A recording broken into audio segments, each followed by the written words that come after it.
we've defined the concepts, I want to give you some examples of what sensory cues look like in the classroom.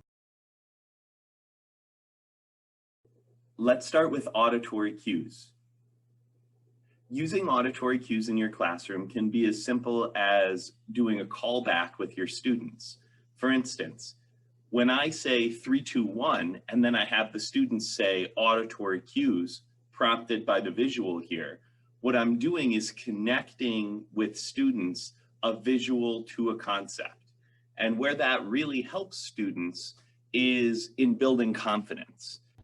Academics is a language, and being able to be familiar and hear your own voice saying the vocabulary and the terms and the concepts that are related to any subject builds your confidence and sense of self-efficacy that you belong in that academic milieu and that you can be comfortable discussing the concepts on a deeper level or applying them.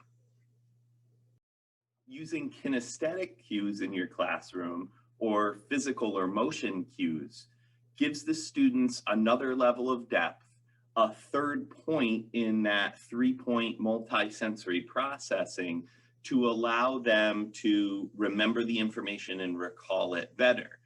The motion can also help lock in the true meaning of the information.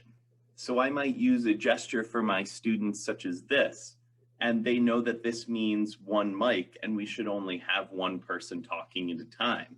I might use a gesture for my students like this to signal perpendicular or 90 degrees or square. I might use a gesture with my students like this to signal auditory cue or voice out loud in the classroom. And asking students to do that gesture back to me while they say auditory cues helps lock in for them what the actual meaning of the information is. It also helps make your classroom a little more active and give your students an experience that is a little beyond the normal just sitting in the classroom, I can kind of fall asleep. We call that providing a little bit of a physical state change. It may reset your students' attention just to be able to get up and make a gesture, or even sit in their seat and make a gesture related to the information. Using visual cues in your classroom is the basis of the whole sensory cues experience.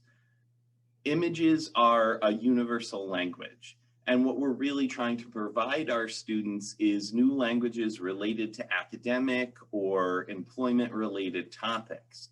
Having these kind of images in your classroom allows students to connect the words and the concepts that you're teaching them to pre-existing mental schema they have in their memory related to whatever kind of image you are giving them.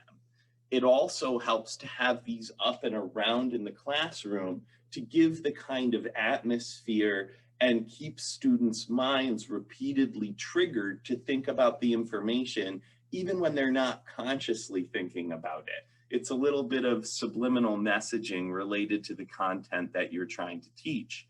When I use these in the classroom, and we'll discuss multiple ways, I might show the image first and ask students if it's a deeper concept, what they think they see, and give them an opportunity to puzzle it out. In other situations, I might go through a routine where it's a review, where I could say, 3, 2, 1, hold up the image and have the students try to reach back in their memory and remember that this is visual cues. In that way, I can have all 3 aspects of the sensory cues experience at once. I can hold this up and say, okay guys, 3, 2, 1, what is this? They can say out loud visual cues, and they can also make the gesture that we use for visual cues at the same time, further tagging it into their memory, and this concept gets really embedded in there. Anchorages. The weight of all hard workers. Good job. All right, 3, 2, 1. Body hardness.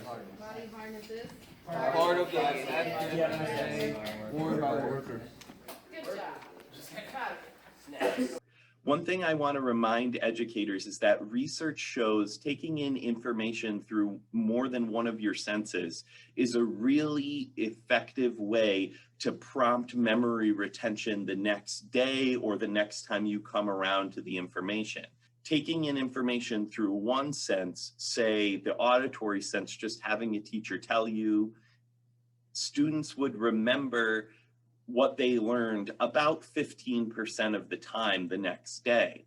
But taking it in through multisensory, 3 or more of your senses, cause students to remember as much as 70 or 75% of the time. All right, thank you very much for watching. Be sure to check out some of the other videos in this series, which give a little bit more depth related to specific strategies I use in my classrooms with sensory cues to teach vocabulary or to do review or to teach major concepts that I want the students to understand out of my units or lessons.